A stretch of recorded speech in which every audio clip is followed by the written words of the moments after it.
On commence avec l'actualité au Liban. Le juge chargé de l'enquête sur l'explosion du port de Beyrouth a été contraint pour la troisième fois consécutive de suspendre ses investigations. Tarek Bitar est soumis à d'intenses pressions, notamment de la part du Hezbollah. On retrouve tout de suite Zenia Antonios, notre correspondante à Beyrouth. Zenia, bonsoir. C'est la troisième fois que le juge doit suspendre ses investigations. Va-t-il tenir le coup ?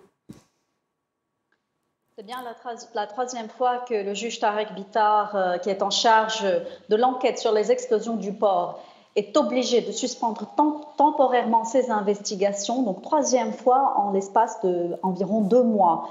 Va-t-il tenir le coup? Eh bien, pour l'instant, il a toujours annoncé devant les familles des victimes qu'il ne plierait pas sous la pression politique, parce que ça fait une quinzaine de fois au moins qu'on a des recours en justice qui sont présentés pour que le juge soit dessaisi, et ces recours sont présentés par d'anciens ministres que le juge souhaiterait interroger dans le cadre de son enquête. Aujourd'hui, c'est un recours présenté par un ancien ministre des Transports et des Travaux publics dont le parti est proche du Hezbollah, qui a lui-même présenté donc un recours et qui a conduit à ce troisième dessaisissement.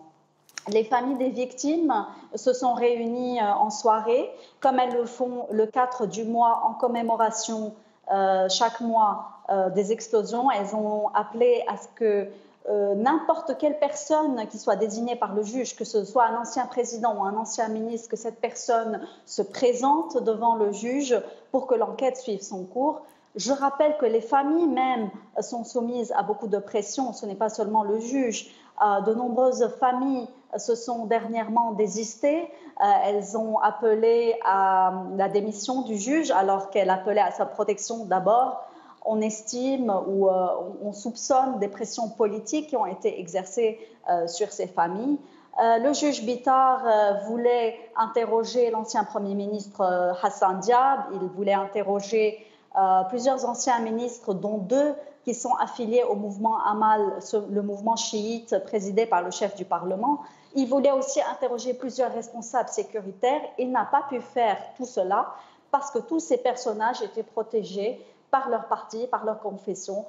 Ce qui frôle l'absurde aujourd'hui au Liban, c'est qu'on peut parler d'une véritable guerre d'usure que la classe politique est en train de mener en pariant sur la fatigue du juge Bitar et sur la fatigue des familles.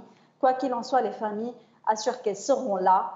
Reste à attendre pour voir si le juge sera cette fois-ci à nouveau remis à son poste ou si on risque vraiment une démission finale. Merci beaucoup Zenia. Zenia Antonios en direct de Beyrouth.